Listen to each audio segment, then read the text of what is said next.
Alright everyone, I just want to make a fast video. It'll be only a couple minutes.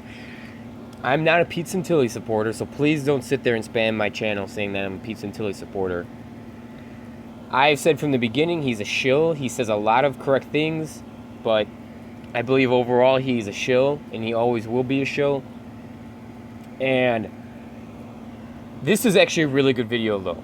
It's a really good summary of my points that I believe on Trump, except for you can tell Pete, one of the things here, I'll just go through the things that he mentions. He mentions how Trump supports the security state, how he's a warmonger, how he's not for the free market, how he loves big government, and that's just a summary of everything. But one of the things I want to address here is Pete SanSHILLi didn't really elaborate on this because I just believe he's ignorant when it comes to free market economics.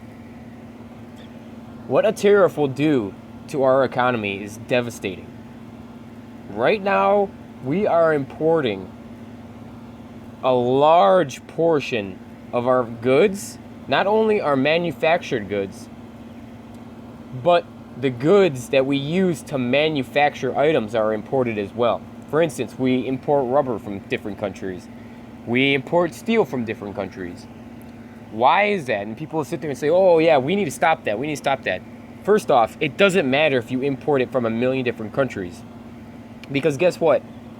If you can import cheap steel from China and make it into a product that's cheap and affordable and reliable, you can sell it on the world market and still make a profit. And you can compete with China. Because, you know, you can say, hey, even though you could get cheaper goods in China, they're terrible, they're going to break down. We can make a more reliable good, a better product, and it's going to be almost as affordable. See, what Trump is doing is he doesn't want that to happen. He just basically wants to cut off all the foreign imports, basically. And what that's going to do is that's going to crash a lot of the economy, of the parts of the economy.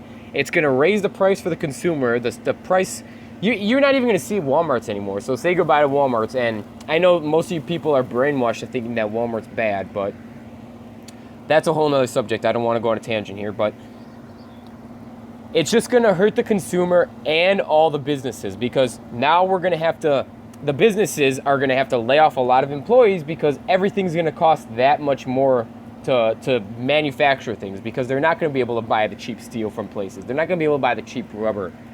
They're going to have to lay off employees. The only way we can fix our economy is by getting the government out of business.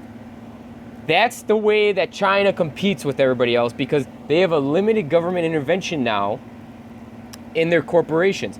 And they used to have a huge intervention, obviously. It used to be completely controlled, centralized control. But once they realized how terrible that was, well, I don't even know if they did, but it was a good political move to basically move to a semi-free market economy. They're more free market than we are, in my opinion. Because we have way more ridiculous tax laws. We have way more regulations that just tax people for no reason. We mandate health coverage. We mandate vacation for full-time employees. We mandate all this unnecessary garbage. Think about it, people. Would you rather have health insurance through your company, which is usually unaffordable and garbage anyways? Or would you rather get paid an extra $1 an hour? Would you rather have, instead of 4 weeks of vacation, 2 weeks of vacation, and be getting paid an extra $2 an hour? Would you rather do that?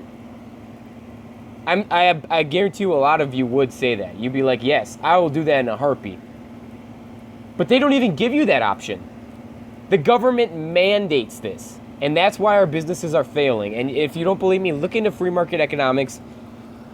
They're the only logical contention I've heard when it comes to the economy, obviously, or otherwise I wouldn't believe in free market economics. I used to be one of these little socialist liberals, but I never even read Marx. I didn't understand anything about centralized control.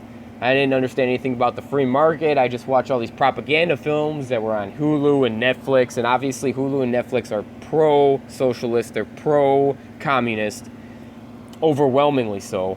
But I want to stop this short so you guys can watch this video. Please watch the video. Like I said, I don't support Pete SanSHILLi, but he actually brought up a lot of good points here, and he was right on for all of them, except for, like I said, his misunderstanding of the free market.